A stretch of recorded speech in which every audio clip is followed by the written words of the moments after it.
Here are the 4 beliefs that helped me do $5 million in sales. Hello, my name is Garrett Campbell. I help train and place aspiring and current sales reps into 8-figure companies. So in this video, I'm basically going to be breaking down these 4 beliefs. Obviously, there's a ton of them, but here are the 4 that have served me the best. Number 1, I want you to be extremely careful with your language, because the words that you say and like what you put out is like writing contracts with the universe. And what people don't understand is they're a little bit too loose with their language. And when they're talking with their friends, or even if they're joking or whatever, they'll say things like, "Ugh, like I just suck at this," or I'm so awkward.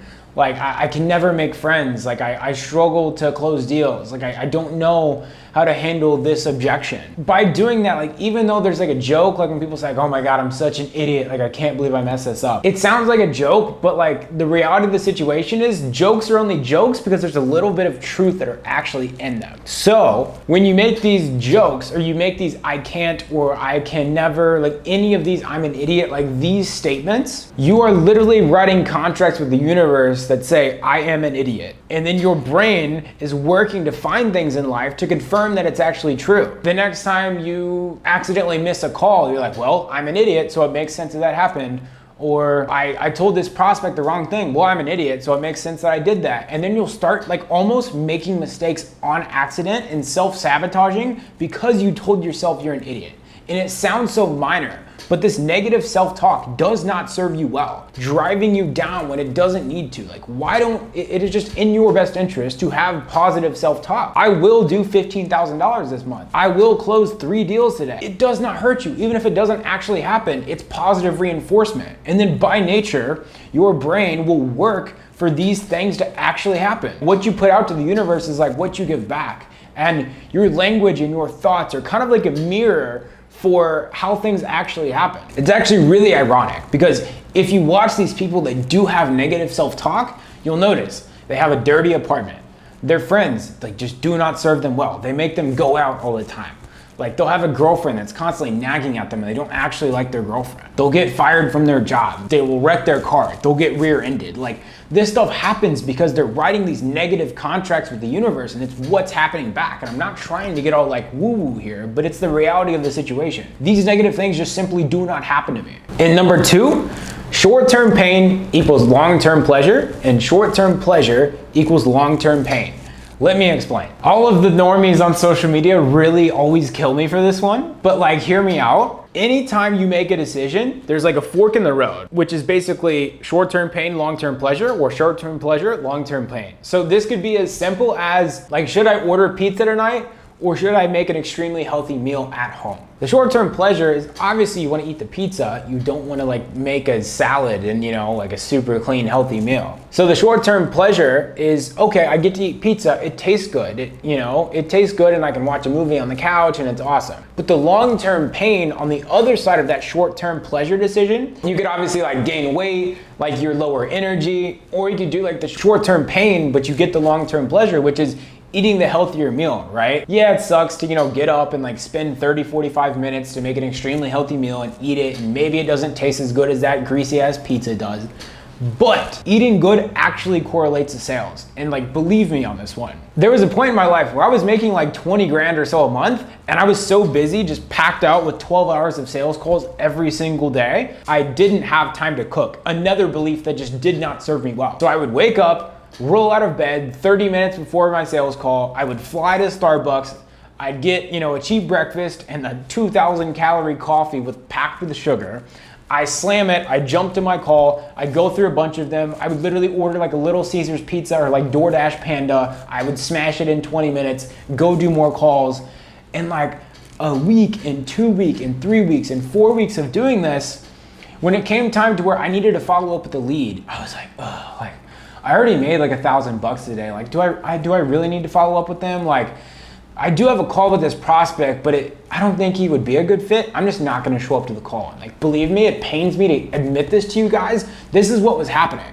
And because I had lower energy, because I had this short-term pleasure of, well, it's fast and it's easy, I'll just DoorDash food, I make good money, turned into me having lower energy and then in turn making less money. Because actually, I did 75 hard, and that's about as short-term pain as it gets. That's like nearly long-term pain. That shit sucked. But I lost 18 pounds. I got in the best shape of my life, and I started crushing like 60, 70, $80,000 months because I was in better shape. I had full energy and I was doing all the things I needed to do because I had the energy to actually do them. And like another prime example of this is going out with friends to like network, AKA you're just gonna get f***ed up and go out and go to the club and spend a bunch of money, and like, believe me, I've done it. Or you could do the short-term pain, which is, you know, I'm gonna work until 10 o'clock tonight because if I do this work, eventually I can do the work and set the foundation so I can actually hire someone to do this work for me so that I can go out and have the free time to do the things that I want to do. So if you do the short-term pleasure of, okay, I'm just gonna go out like I already make good money, you're gonna plateau. If you go the short-term pain route of, I'm gonna do this work because on the other end of this, the long-term pleasure is I'm gonna set the foundations to be able to hire someone to do this work for me so that long term, I can do the things that I wanna do. Maybe not go out to the club and rage, but you know, maybe just have some free time to do whatever it is you wanna do. And then number 3, like the third belief that really served me well to doing $5 million in sales is like, every time I set a goal, I set in all the positive things that come with that, but I also set the negatives. I call it like green flags and red flags that come with doing this. Because it's like, on your road to making $30,000 a month as a sales rep, you will without a doubt hit these speed bumps. Like, it will not be all sunshine and rainbows. Like, shit will hit the fan, no doubt. So if you don't plan for these speed bumps and, you know, shit hitting the fan, when shit does hit the fan, you're like, dude, this is way too hard. I'm just gonna make 10, or I'm just gonna stop here. Everything's fine. I'm just gonna quit. Maybe sales isn't for me. So on the road to making $30,000 a month as a high ticket sales rep, believe me, you will have to quit a sales job that is good because you have to leave what's good for what's great. You will have a prospect that you really think is gonna close that doesn't, and you spend time on him and you follow up and you follow up and you call him and he just is gonna ghost you. Like, that will happen. There's gonna be a sales manager or there's gonna be someone that you sell for that's gonna really piss you off and they're gonna make you do things that you don't wanna do. But again, every time this happens, just think like, I wrote this down, this is what's going to happen. Like, these are like the speed bumps I'm gonna have to go over on my path. So it's like, I have my horse blinders on. I don't give a fuck if negative things happen because I know on the other side of this is my goal and what I wanted. In sales, like, you're gonna have to deal with, you know, the marketing side of things to where like, sometimes the leads are gonna be bad. Sometimes the leads are gonna be good. Sometimes there's gonna be a ton of leads. Sometimes there's gonna be not enough leads. It happens. These algorithms that like, you know, get you all your calls, like, they're not always flawless. I have one of my clients right now. He made $24,000 in commissions last month. And this week he's had 5 calls and he's only closed 2 of them. And he's like, dude, like, I'm so bored. There's nothing to do. Like, should I get another sales job? I'm like, no, like, just chill for a week. Like, go have fun or do something, because like within a week, like, it's gonna all get itself figured out because he didn't map out all the speed bumps and all the bad things that are gonna happen on the road to 30K a month, and he's damn close. And the fourth and final belief here, and this one really hit me, you will never make more money than you believe you're actually capable of making. I remember when my goal was 10K a month, it would be like the 25th of the month and I'd be so close. For me, that was like, I was only 4 sales away and I had like 5 calls a day. When I tell you, I would wake up and be like, oh, like, you know, I just don't feel like it. Like, because even though my goal was 10K a month, I didn't think I was actually capable of making 10K a month.